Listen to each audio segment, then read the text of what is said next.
Good morning and welcome. Welcome indeed to another edition of the Mark Mosey Show as we enter here into May. And yes, for all the people online, this is the day you break out your Justin Timberlake. It's going to be May. Ha ha ha. Yes, we know. It's also first of the month.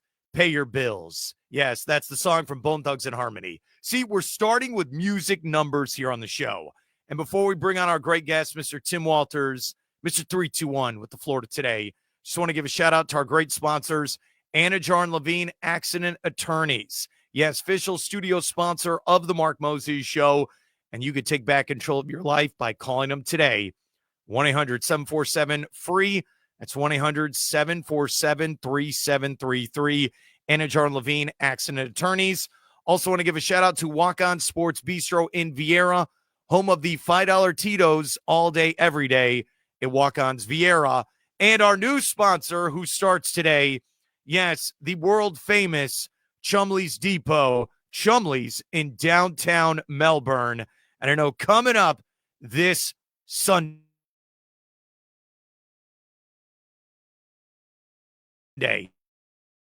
having their big May the 4th Be With You party starting on all of our great sponsors on our website, markmoseyshow.com. All right, let's bring on this fine gentleman. He is Mr. Tim Walters with the Florida Today newspaper. Tim, how you doing today, buddy?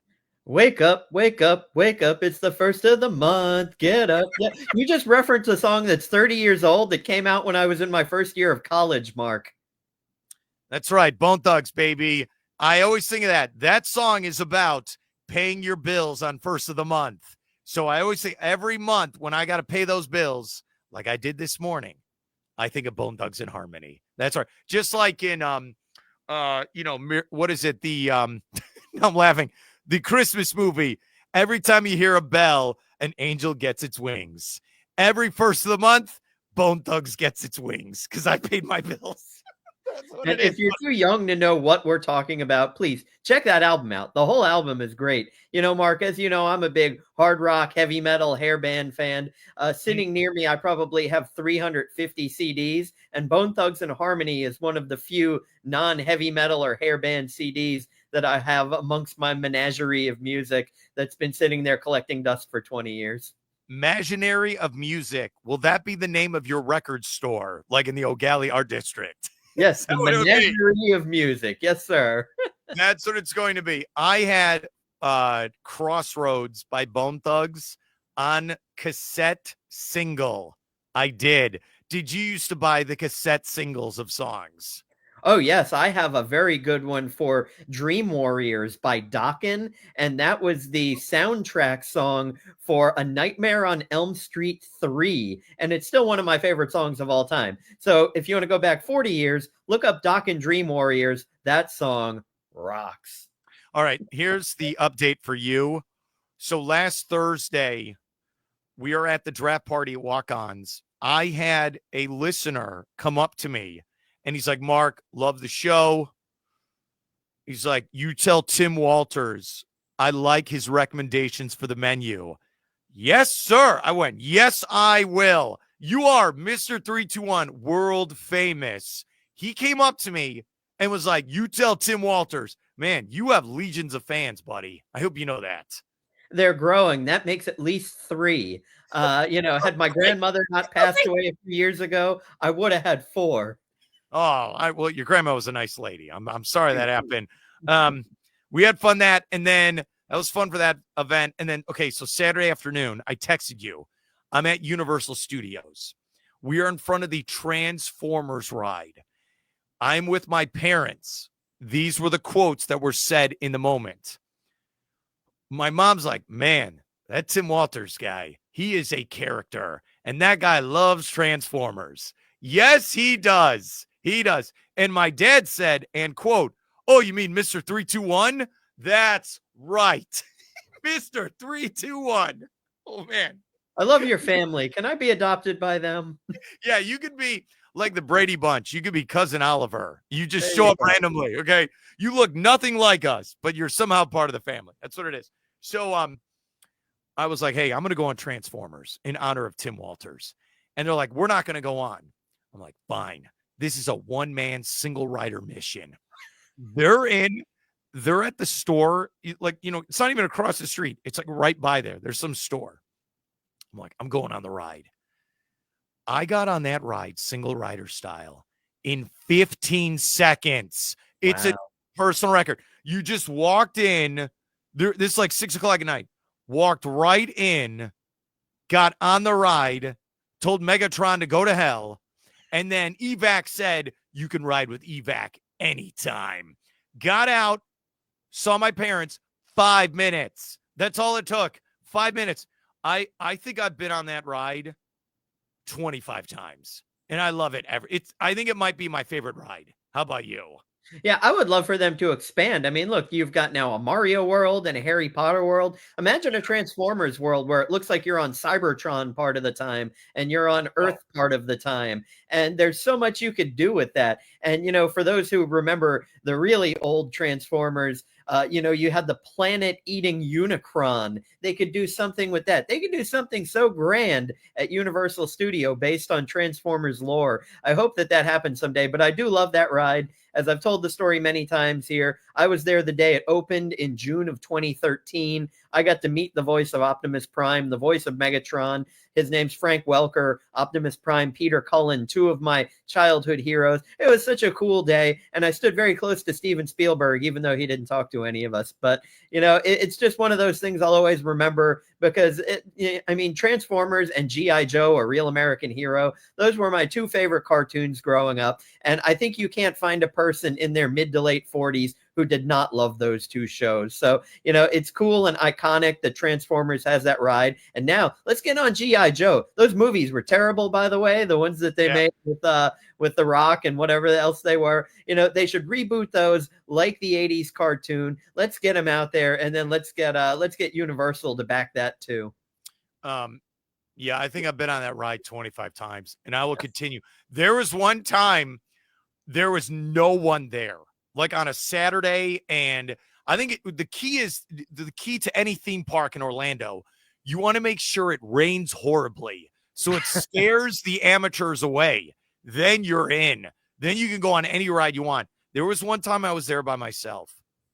I went on Transformers 3 times in a row because there was no line. So I got off the ride, left, then walked right back on. I just kept doing it. I don't care. I love that ride. It's so, and it really is, like Roger Ebert said about the first movie, it's like pots and pans are smashing your head. That's the experience of being on that ride. It's fantastic. So, again, you need to come with me, and we need to experience this ride together. We need to do it. Come on, buddy. Hey, summer's here. Youth soccer season for my daughter ends this weekend. So, Mark, my time's going to free up for about 8 or 9 weeks before all the craziness gets going again in late July, early August. So we've got a small window here, Mark. Yeah, you got that right. And yes, the Ghostbusters themed Transformers Optimus Prime toy is there for $65 before tax. Would you buy this in the heat of the moment? I was hoping you'd buy it for me, but we'll see. It's so fun. I love it. All right. Now that we've gone 8 minutes on nonsense, or as we call it, usually my show, let's go real quick to high school. All right. I know we have spring practice going on right now. They kicked off for high school football. Good luck to all the local area teams here for high school football. And yes, we talked about Kevin Mays, former coach at Vieira, now the coach at Palm Bay.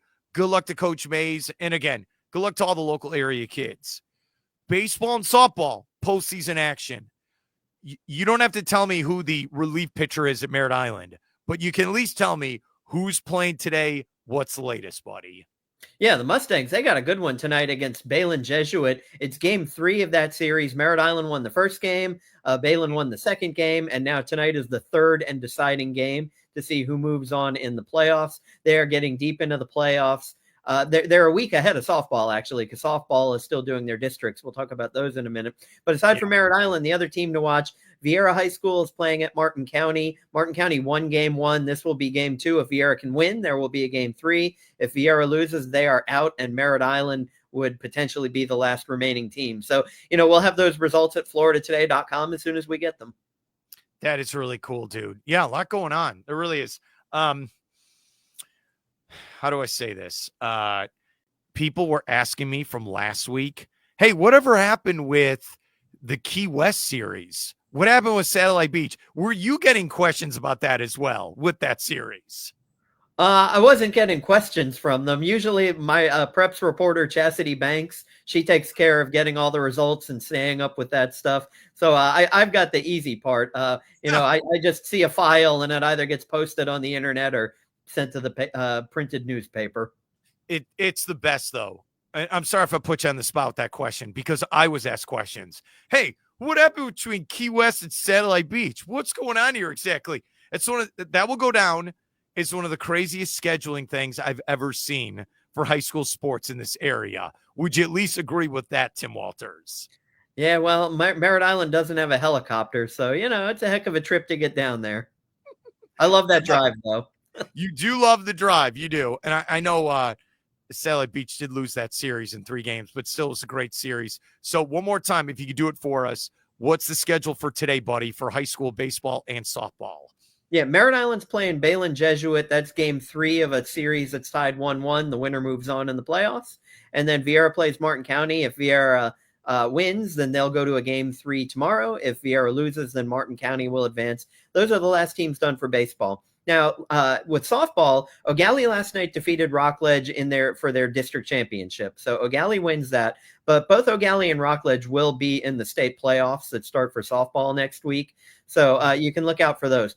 There are a bunch more games being settled tonight. You have Astronaut High School is hosting Cocoa softball. Vieira and is playing Melbourne, but that game is at Osceola for their district championship. Not sure why they're playing out of town, but there's that game. Space Coast is playing MCC for their district championship, and then Merritt Island Christian is playing Morningside Academy. So still a lot of softball. They're finishing their districts, and then their state playoffs begin next week. Like I said, they're a week trailing behind baseball. I like the name What did you just say? Morningside Academy? Oh, man. You don't want to mess with those ladies. They are tough, okay? From the mean streets of Morningside Cafe? What did you just say? Morningside Cafe. Yes, that's where they go to school. No, Morningside Academy. Morningside Cafe. It's like on Saved by the Bell where AC Slater would constantly – who did they have to beat? Valley? Who was the school they're always playing? Like every sport – he only took on Bayside versus Valley. That was it. Every wrestling, basketball, football, got to beat Valley Preppy. That's what we got to do. That's what it was. Well, there were only enough families to fill 2 high schools in that ritzy area. It's so funny. So that is high school sports. And I hope they never discuss if they actually beat Valley. You ever notice that? There was no discussion of anything. Just it was always a preview for the next game. All right, I'll move on. Let's go to the NFL draft. You cover the Jaguars for multiple publications here in Florida. What was your thoughts when they traded up to number 2 to get Travis Hunter, the Heisman Trophy winner? Yeah, I was super happy. That, for us, not only does that bring a lot more interest to the Jaguars, but, it gives us more interesting things to write about. If they stick with number 5 and take the defensive tackle from Michigan, hey, it's a good position, probably got a good player. I'm sure Graham is a great player, but, you get Travis Hunter, you get a lightning rod, you get somebody with personality, you get somebody that plays wide receiver, you get somebody that plays corner. And I got to tell you, he's an engaging guy. I loved his introductory press conference. Like, he made a great impression. It seems like it's going to be a lot of fun. And look, they're going to have a lot on their hands next year. They play the Chiefs next year. They play the Bengals next year. They play the 49ers next year. So, and that's on top of their regular schedule of teams like the Titans, who had the number 1 overall pick. You've got Indianapolis, you've got the Texans, who are still going to be favored in that division. So there's a lot for the Jaguars. They're building towards something. You hope that now Trevor Lawrence can maybe stay healthy this year. They've signed a couple of offensive guards through free agency, a little protection for him.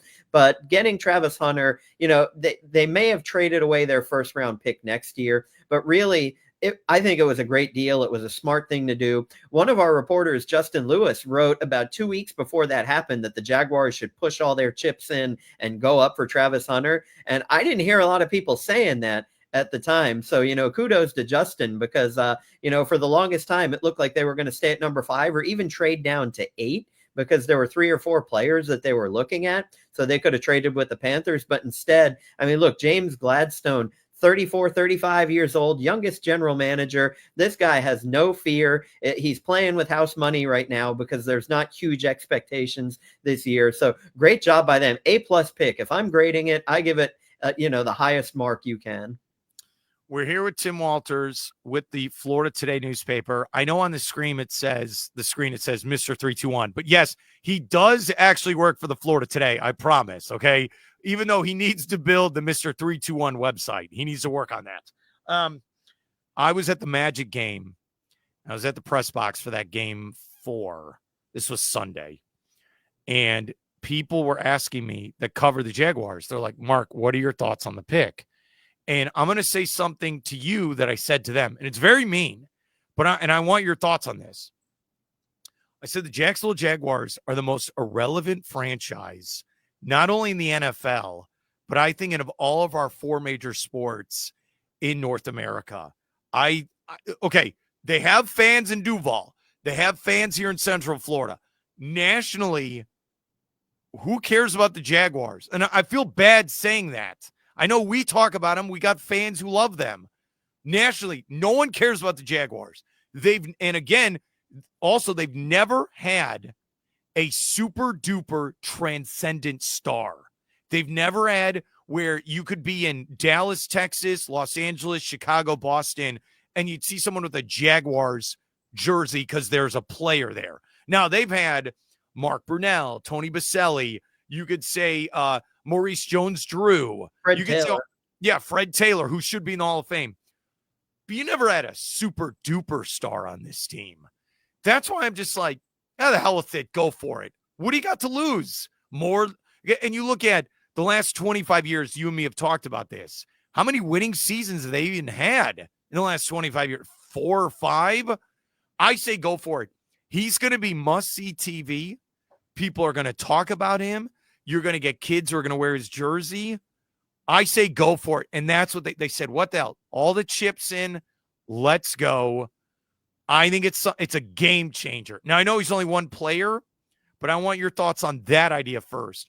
Do you feel like this is something this franchise is a transcendent superstar for their team? Certainly, they were hoping Trevor Lawrence was going to be that. They were hoping that he was going to be the golden-haired superstar quarterback, and he's certainly underwhelmed and underachieved, only making the playoffs one time. So, by taking Travis Hunter, you're setting yourself up in a couple of good ways because I'm telling you, Brian Thomas Jr., this is a real deal Hall of Fame caliber wide receiver if he can stay healthy. And to take somebody equally as athletic and equally as skilled and to put him on the other side, now you're giving headaches to any defense you're playing. They're kind of building what the Bengals have with Jamar Chase and with why is there other receivers? There's too many. Look, there's too many. Ty Higgins, is that his name? Yeah, Higgins.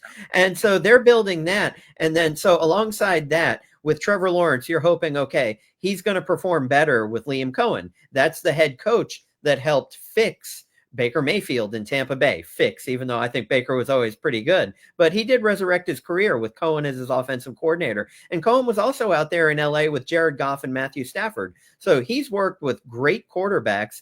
And I think that maybe he can help do things with Trevor that Trevor hasn't had. And so you give him 2 great weapons. You've got that. You're hoping for better things out of your running back room if Travis Etienne can stay healthy, if Tank Bigsby can not fumble. So your offense is looking pretty good. Now, can they protect him? Again, they've picked up some offensive players, but just bringing in Travis Hunter, you're bringing, the headlines every game. I've got in the next day or two, I'm going to be releasing some predictions. The NFL schedule comes out May 14th.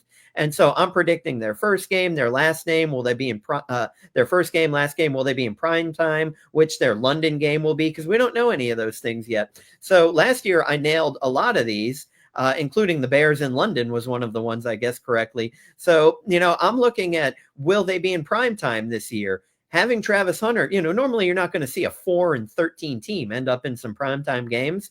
Last year they weren't on a Thursday night. I think they get a Thursday night game this year. Last night they were supposed to be on a Sunday night game, but they were 2-6 and got flexed backward against the Philadelphia Eagles and got crushed by it. And then they had one Monday night game where they got beat 47-10 by the Bills. So I don't think they're going to get a Monday night game.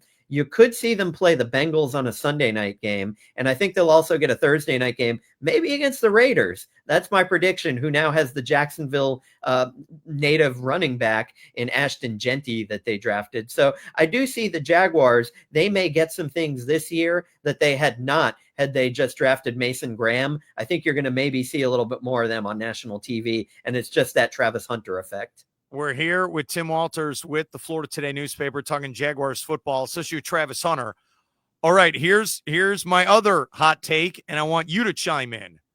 I think he has to play offense.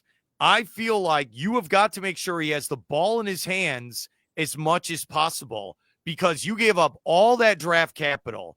You can't just – look, he could be a defensive player of the year at cornerback. He has that potential, but you could take him out of the game. He could have no impact where they don't even throw the ball his way, and then he's not relevant to the overall game.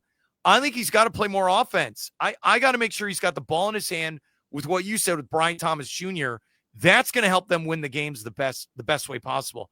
I think he's got to be offense first.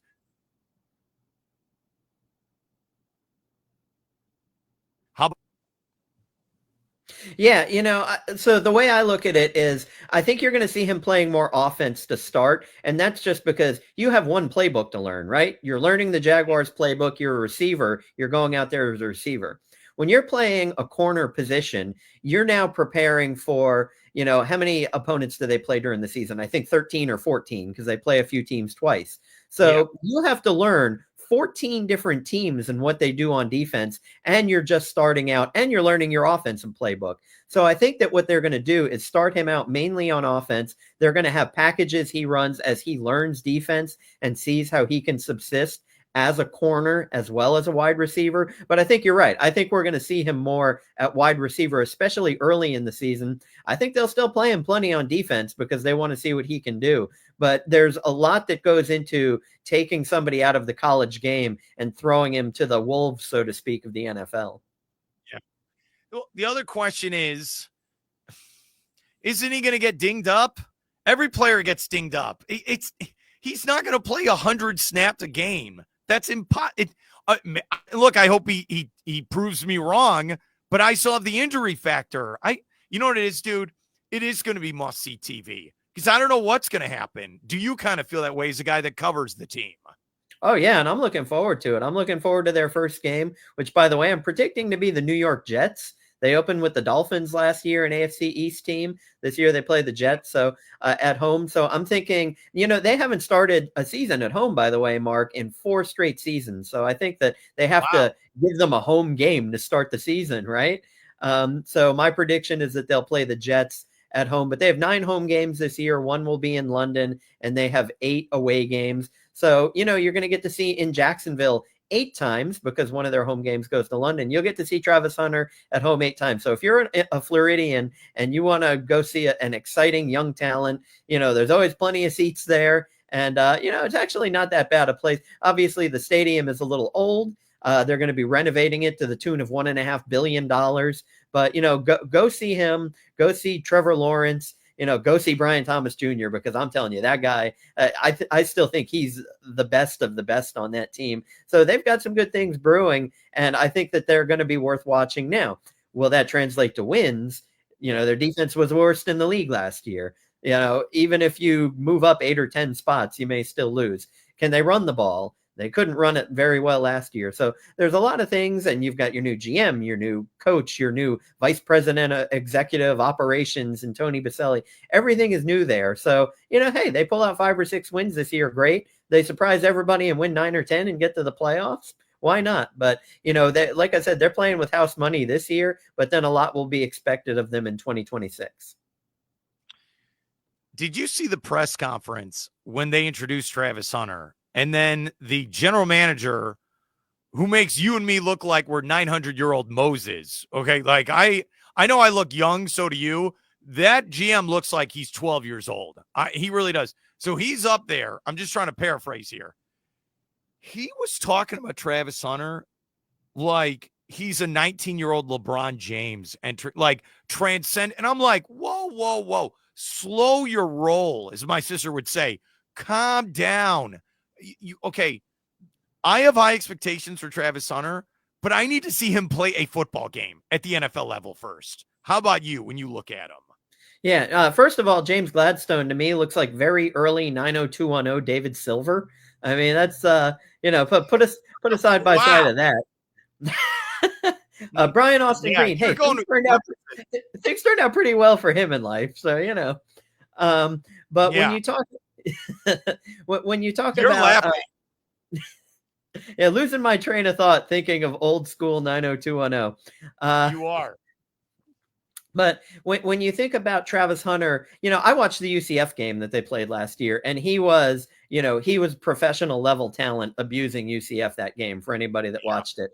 But look at who Colorado played. First and foremost, they were 13-12 in his 2 years there. So it's not like him and Shedeur Sanders were lighting up the world. Now they're both going to be in the Colorado Football Hall of Fame or whatever they're being put in. That seems a little bit much, but hey, you want to honor Dion and what he did there. But Travis Hunter, it's not like he played a huge amount of NFL caliber teams, so you're not seeing the Georgias and the Tennessees and that type of opponents that Colorado played last year. But that being said, he is a freak athlete. He is unlike a lot of players in the NFL. I think that you'll see that athletic skill. But, look at someone like Anthony Richardson, where they looked at him and said, oh, wonderful athlete. We can form him into a quarterback. Well, no, you can't. This is different in that this guy actually has receiver and corner skills, and he's a freak athlete. So I think he's going to do quite well in the NFL.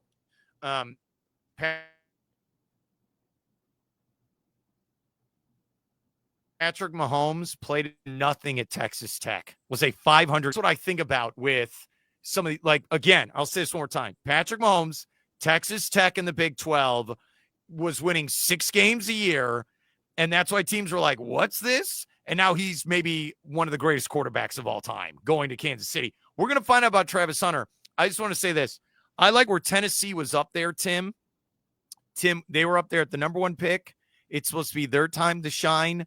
They make the pick, and then 2 seconds later, Adam Schefter came on the TV. Oh, yeah, by the way, Jaguars at number 2. So no one cared about Tennessee. Out of the way, bum. It's all Jaguars now. Was your night over then? The minute they got Travis Hunter, it was like, all right, well, this is an early night for me. Like, what happened?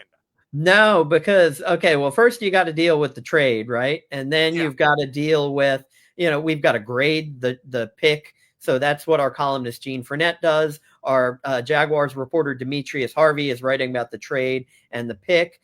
We've got Gary Smits, who is out at Shad Khan's beachside bar where they're doing the party. He's getting fan reaction. We've got another guy who's grabbing social media reaction to the trade. So by the time you're getting all of this stuff, all of these things posted and out there for everybody to see, they're already halfway through the draft. But then you still have to watch the second half of the draft because Gladstone, as you saw, wheeler and dealer, he was trading all over the place on days 2 and 3. So, you've always got to be ready just in case something else comes up. So, no, after that second pick, really our night just began because I was doing stuff until midnight when the draft ended. All right. I know you have your top 5, but real quick, do you think Shedeur Sanders is the worst job interviewee of all time? Not just for football. Okay, I maybe have botched some job interviews. Is he the worst of all time, though, Tim? Now.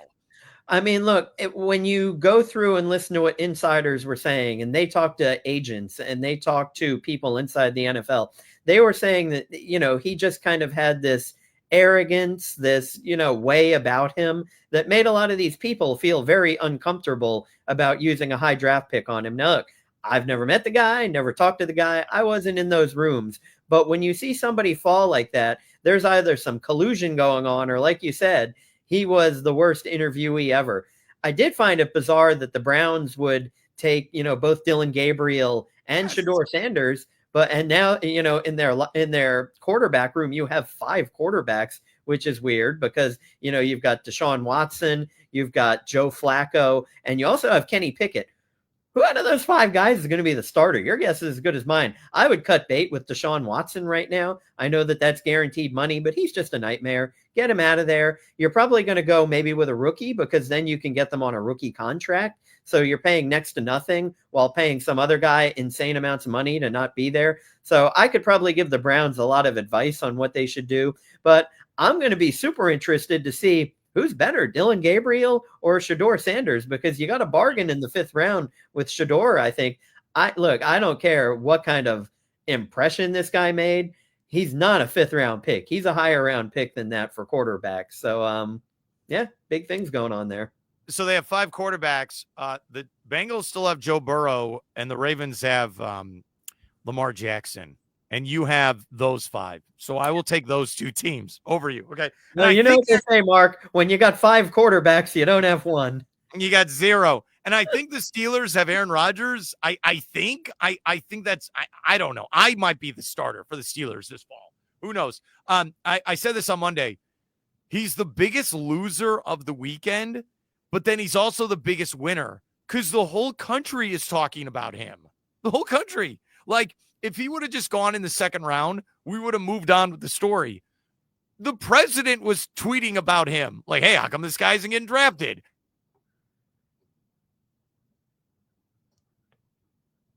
I had multiple people came into my office and were like, what's this Shador Sanders? What's this? What's going on? I don't know, dude. It's weird. Okay.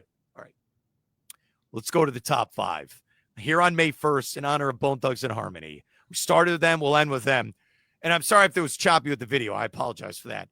What is your top 5, buddy? So, Mark, today being May 1st, this is kind of the birth month of Mark Moses. So you're born in late May, but, you know, you're still born this month. It's May Day today. So in your honor, I got the 5, in my opinion, the 5 biggest things that happened in May of 1982, the year Mark Moses was born. Are you ready for the 5 biggest things from that year? Okay. So the whole month, just any day. All right. Top 5. What do you got? All right. So here you go, Mark. On June 30th, 1982, the first computer virus, the Elk Cloner, written by a 15-year-old named Rick Skrenta, is found and affects Apple II computers via the floppy disk. The first computer virus, Mark. What do you think of that? If you ask my ex-girlfriends, I'm also a computer virus that has affected their lives. Okay. So I like that with the Apple II computer. That's number 5. What's number 4? All right. On May 2nd, 1982, the Weather Channel aired on cable television in the United States as the first 24-hour all-weather network. 1982. That's a crazy. So 43 years ago, the Weather Channel. Huh. So in theory, like the first day, did it have to be man operated 24? Like, was there an automation system then? We got to go find the video of this. That's number 4. What's number 3 for your top 5? I love this one because I was talking about CDs earlier and how they've been sitting there collecting dust for 20 years. Well, Mark, on August 17th, 1982, the first compact discs are produced in Germany. And then a couple of months later, on October 1st, Sony launches the first consumer compact disc player, the Model CDP 101. I love CDs. I really do. They're awesome. They are. Go to any thrift store in town. You can get any CD you want for like $0.25 or $1. It's awesome. Man, it's big year 1982. I like it. All right, what's next on the list? All right, number 2. This one should be number 1, but I had to save a different one for number 1. Number 2, Michael Jackson released Thriller. Thriller was released on November 29th, 1982, and it sold an all-time record 110 million units worldwide. I went to the thrift stores, those antique malls on Sarno Road here in Melbourne, and I bought the record. I have it. I think I bought it for $10, and I love it. I love if you go to a newer store, they'll charge you $50 for a newer version. I have the original 1982 record, and it appears with those record sales, so does the rest of America has a copy of it. What's number 1, buddy? All right, number 1, Mark. I did this because it's a Chicago-based story. I wasn't familiar with it, but I had to share no. this one. It's a little morbid. So on September 29th, the Chicago Tylenol murders were uncovered. An unknown killer was lacing Tylenol capsules with potassium cyanide that killed 7 in Chicago. So the Chicago What? Tylenol murders took place. Thanks. Thank you. I loved you wanted to go with Michael Jackson, but you couldn't. Because what is it? Okay. What is it called again at number 1, you jerk? What did you say? The Chicago Tylenol murders, where a killer laced Tylenol capsules with potassium cyanide that killed 7 in Chicago. Wow. That's how you do a walk-off. His name is Tim Walters, Mr. 321 with the Florida Today newspaper. Oh, man, thanks for your help so much. I'm a little under the weather. I'm trying to get through this conversation. Thanks so much for your help, and have a great weekend, all right? Appreciate it, Mark, and I love it when a plan comes together. Great stuff. Always love talking to that fine gentleman. Yes, Mr. Tim Walters with the Florida Today newspaper. All right, we want to give a shout out to our great sponsors today. Yes, first off, Anidjar and Levine, Accident Attorney Studios. Take back control of your life. Call them today, 1-800-747-FREE. That's 1-800-747-3733. Anidjar and Levine, Accident Attorney Studios. Or the studios, yes. Walk On Sports Bistreaux, home of the $5 Tito's all day, every day at Walk-On's Vieira. Love doing our NFL draft party last week. All right, let's end with this. Let's bring this up. What's on tap? We did this on the radio. We're going to do it here on the Mark Mosley Show podcast. What's on tap? Sponsored locally by Chumley's Depot in downtown Melbourne, where friends meet. Yes, they're Chumley's. Don't forget, coming up on Monday. I'm sorry. Coming up on Sunday, May 4th, it is their May the 4th Be With You party. It's going to be starting at noon. Find them on Facebook. I know what's on tap for today. Knicks, Pistons, Nuggets, Clippers in the NBA playoffs. 4 games tonight in the Stanley Cup playoffs. Royals at Rays in baseball. It'll be starting here at about 1:10.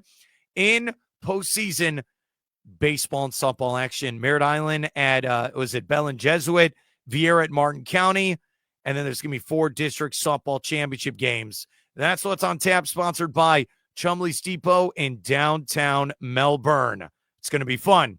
All right. I'm going to go get some rest. I know I've been going nonstop for the last 3 weeks. Have a great day. We'll see you tomorrow right here on the Mark Mosley Show.